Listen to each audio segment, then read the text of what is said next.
The first time he said the words, "I want a divorce," I remember the way the morning light fell through our kitchen window, painting his face in a pale, washed-out glow. I could feel the weight of the words before they even landed. It wasn't just the sentence, it was the way he looked at me, like I was suddenly a stranger, a puzzle piece that no longer fit.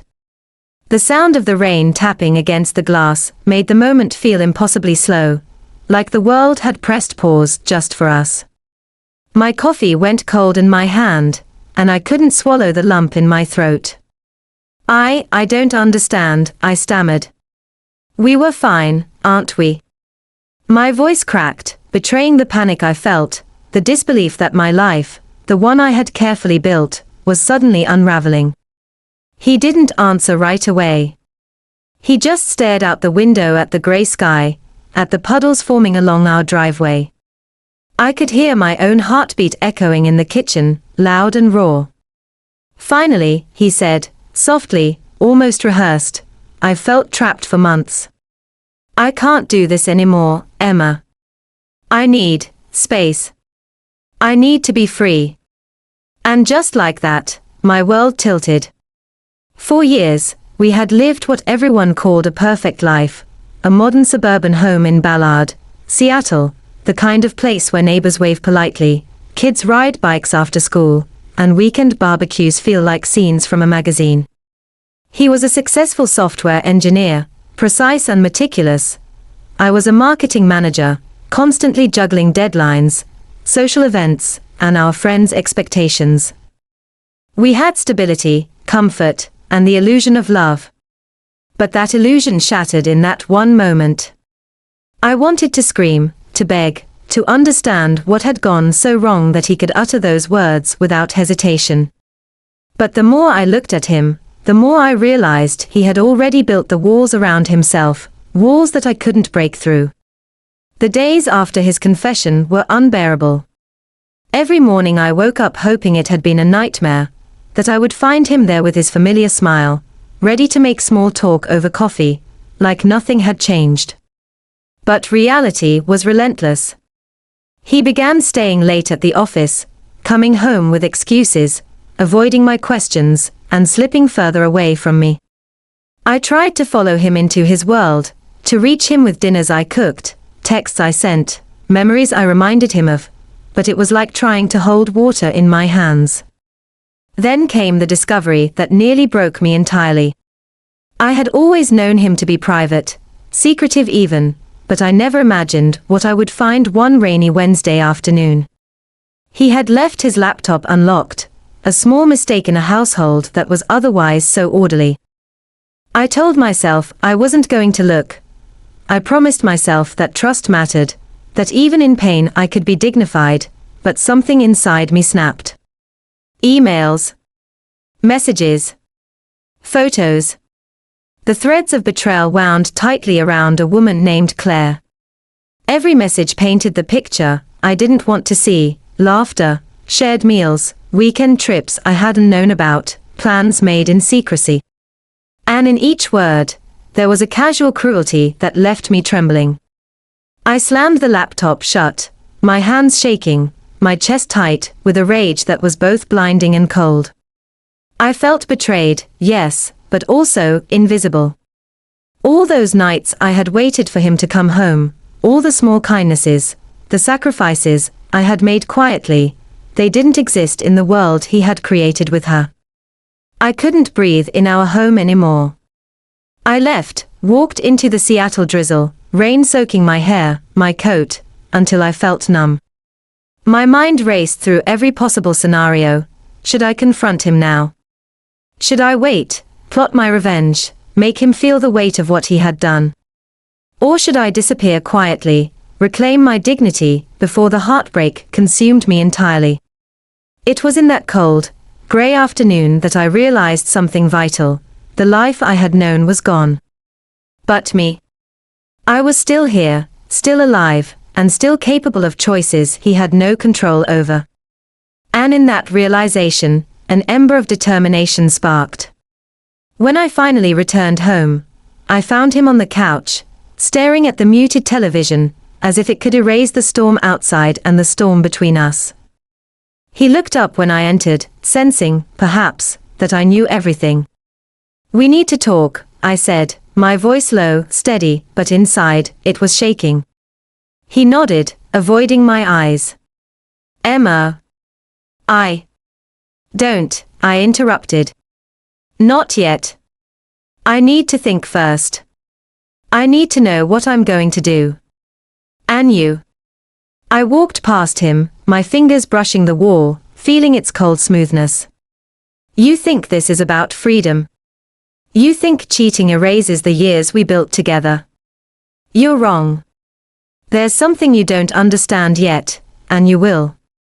He frowned, confused, and perhaps for the first time, a flicker of unease crossed his face. That night, I couldn't sleep. I wandered through our home, through the rooms that held echoes of laughter, arguments, and whispered dreams. I picked up photographs of us smiling at friends' weddings, of weekend trips to the Cascades, of quiet moments at our kitchen table. And in those photos, I realized something terrifying and exhilarating all at once. The story wasn't over. Not yet. I wasn't going to let him walk away unscathed, not because I wanted revenge, but because I needed to survive. And deep down, I knew that whatever happened next, it would leave him with a memory he could never erase. The next morning, I made a plan. Not a rash, impulsive plan. A careful, deliberate one. I started small, subtle changes, conversations that seemed innocent, but were designed to reveal truths, test his reactions, and reclaim the power he had tried to take from me. Every smile I forced, every question I asked, every innocent dinner with friends became a chess move. And with every move, I saw cracks in the fortress he had built around himself, cracks that promised the storm I was about to unleash. By the time he realized what I was doing, it was too late. And that's when things began to unravel, not for me, but for him. But I'm getting ahead of myself. Because before the storm could fully hit, there was the first major shock. It came in the form of a message I never expected, one that made me question everything I thought I knew about him, about Claire, and about the life we had shared. And when I read it, my hands went numb, and my heart raced, not with fear, but with a strange, electric anticipation. I knew, in that instant, that nothing would ever be the same. The message came in at 11:47 p.m., lighting up my phone like a flare in the dark. I was sitting on the edge of the bed, still dressed, staring at the closet we once shared, counting the slow seconds between rain taps on the window. The name on the screen wasn't his. It was hers. Claire. For a long moment, I didn't open it. I let the phone buzz against my palm, feeling the vibration crawl up my arm, into my chest. I told myself not to read it, told myself nothing good could come from it. But curiosity, sharp and relentless, cut through my fear. I tapped the screen. "I think you deserve the truth," the message began. No greeting. No apology. Just that. My breath caught. I read on. "He told you he wants a divorce, because he's unhappy. That's not the whole story. He's scared. And he should be." The room felt smaller, the air heavier. I stood up, pacing, reading the words again and again, as if they might rearrange themselves into something less ominous. Claire went on to explain that what they had was never supposed to last. That it started at work, late nights, shared deadlines, the intimacy that grows when two people complain about the same pressures. She admitted she'd believed his marriage was already over, that he'd painted me as distant, controlling, emotionally unavailable. I almost laughed at that part, a dry, broken sound. It was such a familiar lie. But then the message shifted. "He didn't tell you about the audit, did he?" I froze. Audit. The word rang in my ears, cold and metallic. She explained that his company was under internal investigation, that there were irregularities tied to a project he led. Misallocated funds. Missing approvals. Emails that didn't add up. She said my husband was terrified, that he'd started talking about starting over, about clean breaks, about needing cash fast. He asked me if I could help him hide things, she wrote. I said no. That's when I realized I was just an escape plan to him. Not a future. My hands were shaking so badly I had to sit down. Pieces began clicking into place. The sudden obsession with finances. The way he'd brushed off my questions. The pressure he'd applied when he suggested we separate assets quickly, quietly, without lawyers. The divorce wasn't about love. It was about fear. I typed back before I could overthink it. Why are you telling me this? Her reply came almost instantly. Because I won't be the reason he ruins someone else's life. And because I think you're stronger than he realizes. I stared at that sentence for a long time. Stronger than he realizes. It felt like a dare. That night, I didn't sleep. I lay there replaying our marriage, not the happy moments, but the subtle shifts I'd ignored. His impatience. The way he flinched when I touched his laptop. The sudden urgency in his voice whenever money came up. All the signs were there. I just hadn't wanted to see them. By morning, the rain had lifted, replaced by that washed-clean Seattle light that makes everything look deceptively hopeful. I got dressed with care, choosing clothes that made me feel grounded. Not defensive. Not desperate. Calm. He was in the kitchen when I walked in, scrolling on his phone, coffee untouched. He looked up, surprised, maybe by the steadiness in my face. You're up early, he said. So are you, I replied, pouring myself a cup. My hands were steady. That surprised me most. We stood there in silence, the hum of the refrigerator filling the space between us. I could almost hear his thoughts racing, calculating what I knew, what I suspected. I got a message last night, I said casually. His jaw tightened, just slightly. From who? I met his eyes. From Claire. The color drained from his face. He opened his mouth, then closed it. For the first time since this nightmare began, he looked truly afraid. She told me about the audit, I continued, my voice even. About the money. About why you suddenly want to start fresh. He laughed then, a brittle sound. You're listening to her now. She's unstable. She's trying to manipulate you. Is she? I asked. Because everything she said lines up perfectly with what you haven't been telling me. He slammed his hand on the counter. You have no idea what you're talking about. But his eyes betrayed him. They darted away, searching for an exit. I leaned back against the counter, crossing my arms. Here's what's going to happen. You're not rushing me into anything. No quick divorce. No asset split without lawyers.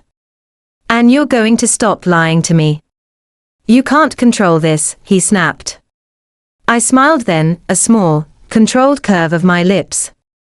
I'm not trying to control it. I'm protecting myself.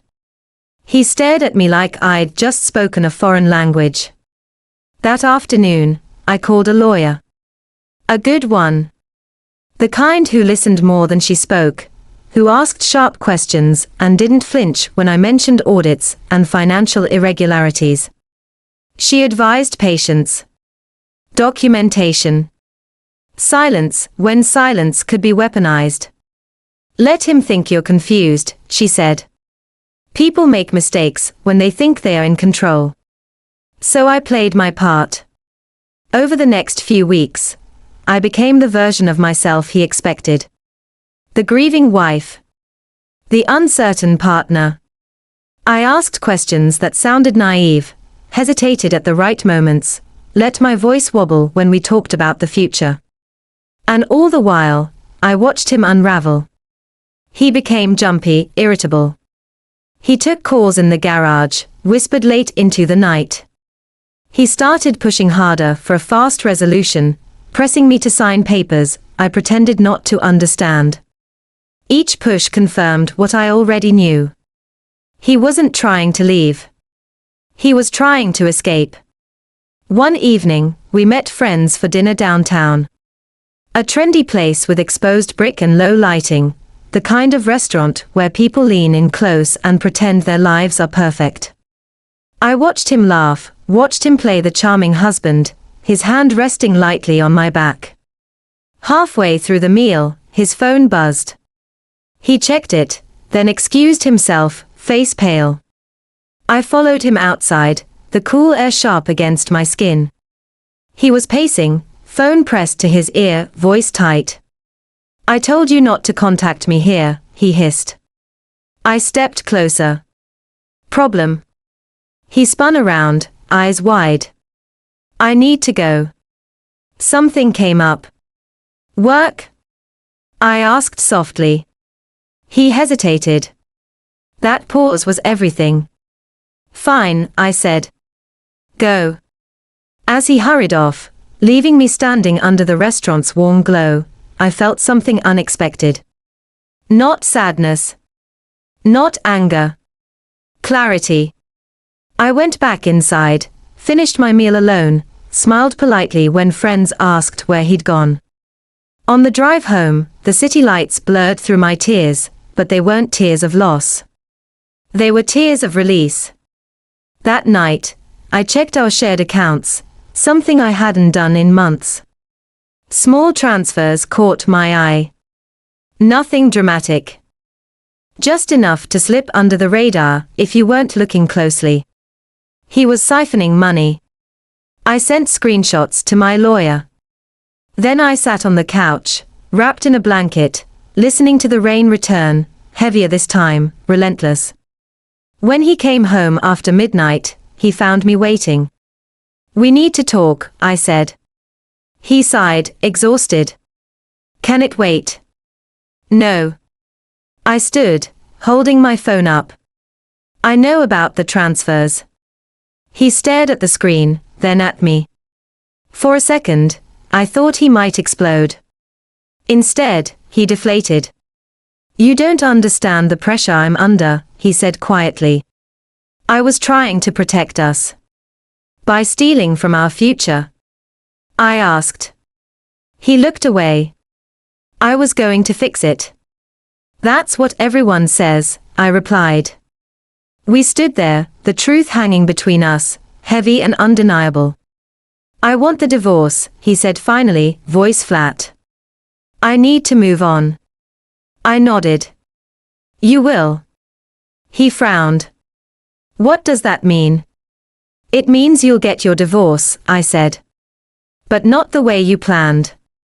His eyes narrowed, suspicion creeping in. I turned and walked toward the bedroom, leaving him standing there with questions he couldn't yet answer. Behind me, the rain pounded against the windows, louder than ever, like applause for a performance that was only just beginning. And as I closed the door, I knew the next step I took would change everything, not just for me, but for him. The morning after our confrontation, the house felt like a hotel room after checkout. Empty. Temporary. Every sound echoed, from the tick of the wall clock to the soft creak of the stairs as I moved through rooms that no longer felt like mine. He had slept on the couch, or maybe not at all. I didn't ask. I already knew exhaustion had settled into his bones in a way sleep couldn't fix. I went to work like nothing was wrong. That was the strangest part, slipping into normalcy while my marriage disintegrated behind me. Downtown Seattle buzzed as usual, commuters with earbuds and coffee cups flowing through crosswalks like clockwork. I sat at my desk, answered emails, nodded through meetings. But my mind was elsewhere, replaying the look on his face when I'd confronted him about the money. That crack in his confidence had been small, but it was there. Around noon, my lawyer called. They've escalated the audit, she said without preamble. And his name is at the center of it. My fingers tightened around my phone. What does that mean for me? It means you need to be very careful, she replied. Anything joint, anything you sign, anything you agree to, it all matters now. But it also means leverage. He knows it. That's why he's pushing you. When the call ended, I sat there staring at my screen, the numbers blurring together. Leverage. The word felt heavy. I didn't want power over him. I just wanted my life back. But the two were suddenly intertwined. That evening, he tried a different approach. I came home to candles lit on the dining table, takeout from my favorite Thai place, soft music playing. It was almost comical, the sudden return to romance, like a poorly timed rerun. I thought we could talk, he said gently, gesturing for me to sit. I stayed standing. About what? About us, he said. About how this doesn't have to get ugly. I crossed my arms. You made it ugly when you lied. His smile faltered, then recovered. I made mistakes. I'm under a lot of stress. But we can handle this privately. No lawyers tearing us apart. No dragging things out. I studied him, really looked at him. The man I'd loved for years. The man who now saw me as an obstacle. Why are you so afraid of time? I asked. He hesitated. I'm not. You are, I said. Because time means discovery. Silence fell between us. The candles flickered, wax pooling at their bases. You don't have to do this, he said quietly. If you cooperate, we can both walk away clean. There it was. The threat beneath the plea. I sat down then, slowly. I already am doing this. I'm protecting myself. His jaw tightened. You think you're smarter than me? No, I said calmly. I think I finally see you clearly. He stood abruptly, knocking his chair back. Fine. If that's how you want it. He grabbed his keys and left, the door slamming hard enough to rattle the frames on the wall. I sat there long after the music stopped, the food untouched, the candles burning down to stubs. 2 days later, the official papers arrived. Divorce filing. Cold. Precise. Like a business transaction. He'd listed reasons that painted him as the victim. Emotional distance. Irreconcilable differences. Nothing about betrayal. Nothing about money. I laughed when I read it, a sharp sound that startled even me. That same afternoon, I got another message from Claire. He's panicking, she wrote. He thinks you're hiding something. I almost smiled. Tell me something I don't know, I typed back. She hesitated before replying. He asked me to lie for him. To say I moved money. I refused. I closed my eyes, a wave of gratitude washing over me. For all her flaws, for all the damage she'd been part of, she was doing the one thing he couldn't control. Telling the truth. That night, I couldn't shake the feeling of being watched. Every sound made me tense. I double-checked locks, closed blinds. Paranoia crept in, fed by his unpredictability. Around 2 a.m., my phone rang. It was him. What do you want? I asked. Where are the statements? He demanded, voice tight. I sat up. What statements? Don't play dumb, he snapped. The account records. They were in the desk. They are gone. I smiled in the dark. Maybe you misplaced them. You took them, he accused. I didn't say that. There was a pause, then a low laugh. You think you can scare me? I'm not trying to scare you, I said. I'm letting you feel what I felt. Uncertainty. Loss of control. You're crossing a line, he warned. You crossed it first, I replied, and hung up. The next morning, I met my lawyer in person. Her office overlooked the water, ferries gliding across the grey expanse. I handed her a folder, thick with documents I'd quietly copied over weeks. Transfers. Emails. Notes I'd kept when things felt off, but I hadn't known why. This is more than enough, she said, flipping through it. You've done exactly what you needed to do. What happens now? I asked. She leaned back. Now he realizes you're not the weak one in this story. That realization hit him faster than I expected. He showed up at my office unannounced that afternoon. Security called me down, confusion written across their faces. I just need a minute, he said when he saw me. His eyes were red, his composure frayed. Not here, I said. You're causing a scene. Please, he whispered. Just talk to me. Against my better judgment, I stepped outside with him. The city roared around us, buses hissing, people shouting into phones. They are closing in, he said, voice shaking. If this comes out, I'm finished. I studied him, the man who once held my hand through everything. You did this to yourself. I need your help, he said. If you testify that you knew about the transfers, that they were joint decisions, it changes everything. My stomach dropped. There it was. The ask I'd been dreading. You want me to lie, I said. I want you to protect us, he insisted. Our life. Our life ended when you betrayed me, I replied. His face hardened. If you don't help me, I'll drag you down with me. The threat hung in the air, sharp and dangerous. I took a step back. Do what you have to do. That night, alone in the house, I weighed my options. Loyalty versus truth. Fear versus freedom. If I lied, I could soften the blow, maybe salvage something. If I didn't, I risked his retaliation, his bitterness. But as I lay there, listening to the rain, I knew the answer. I was done sacrificing myself for someone else's mistakes. The next morning, I called my lawyer and told her I was ready. Ready to tell the truth.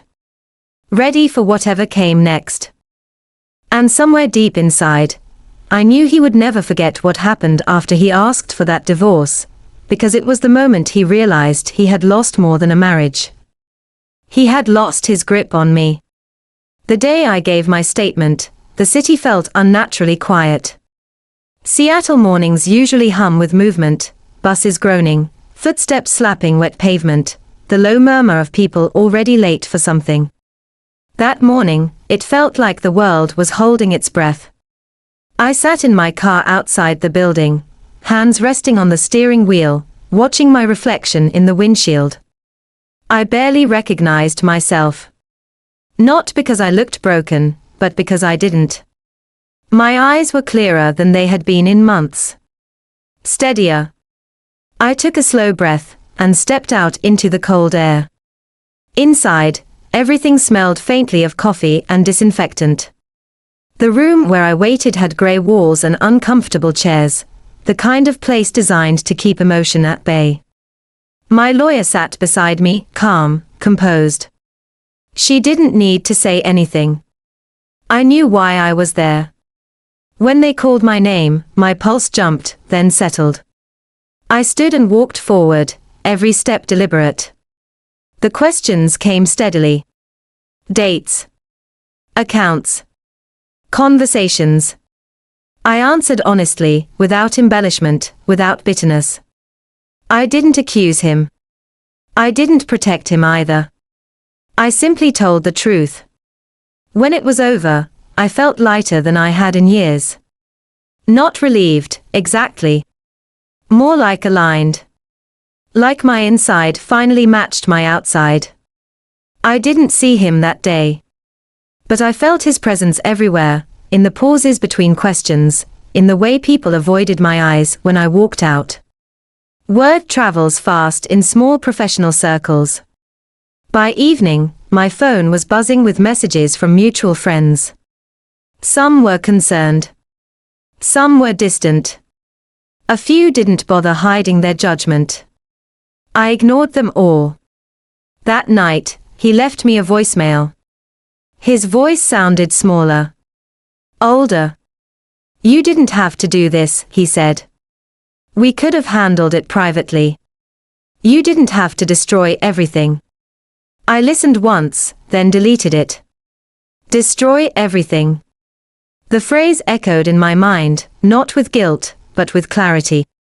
He still believed the story where he was the center, where consequences were acts of cruelty inflicted by others. He couldn't see that the destruction started long before I spoke a single word. The legal process moved faster after that. Assets were frozen. Accounts flagged. The divorce proceedings took on a sharper edge, no longer a negotiation, but a reckoning. He stopped trying to charm me, stopped pretending this was mutual.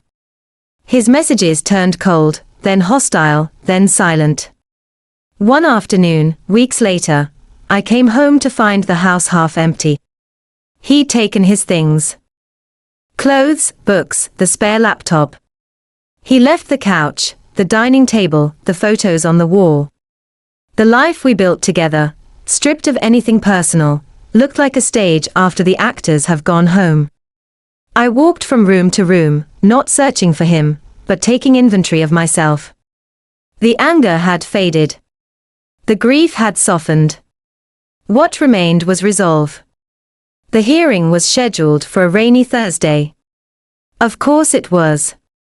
Seattle never misses a chance for dramatic timing. I arrived early, sitting in the back, watching people filter in. Lawyers. Clerks. Strangers with their own battles. When he entered, I felt it immediately, that shift in the air. He looked thinner. Tired.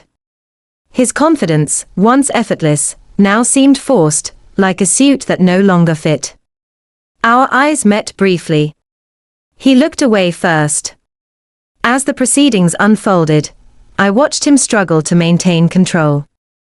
His attorney spoke in careful language, deflecting, minimizing. But facts have weight. They settle. They don't disappear just because you want them to. When my name was mentioned, his shoulders tensed. He didn't turn around. In that moment, I understood the title of this chapter of our lives. He had wanted a divorce. A clean exit. What he got instead was a mirror, held up at the worst possible angle, forcing him to see the truth of who he'd been. The ruling came down with clinical precision. Division of assets adjusted. Responsibilities assigned. Consequences acknowledged. It wasn't dramatic. It wasn't cinematic. It was final. Outside, the rain had eased into a mist. I stood on the courthouse steps, inhaling deeply, letting the damp air fill my lungs. For the first time in a long while, my future felt like something I could step into willingly. He approached me then. Slowly. Hesitantly. "Emma," he said. I turned. "I never thought you'd do this," he added. I studied his face, searching for something familiar. I found very little. "Neither did I," I said. But people surprise themselves when they stop being afraid. He swallowed. "You could have saved me." I shook my head. "I tried. 4 years. You just didn't notice." There was nothing left to say. I walked past him, down the steps, into the street, feeling the weight of that chapter finally lift from my shoulders. Life didn't transform overnight. Healing never does. There were quiet evenings where loneliness crept in, mornings where memories surfaced unexpectedly. But there was also peace. Space. The freedom to rebuild without looking over my shoulder. I moved out of the house a few months later, into a smaller place closer to the water. I filled it with light, with plants, with furniture chosen only by me. I made new routines. Morning walks. Late dinners with friends who knew the whole story and stayed anyway. Sometimes, I heard updates about him through the grapevine. The investigation. The fallout. The way his name now carried a cautionary tone in conversations. I didn't seek these stories out, but I didn't run from them either. I didn't feel satisfaction. I felt closure. One evening, as the sun dipped behind the clouds, painting the sky in soft grays and golds, I sat on my balcony with a cup of coffee, listening to the distant hum of the city. I thought about the woman I'd been when he first asked for that divorce. Confused. Afraid. Desperate to hold on to something that was already slipping away.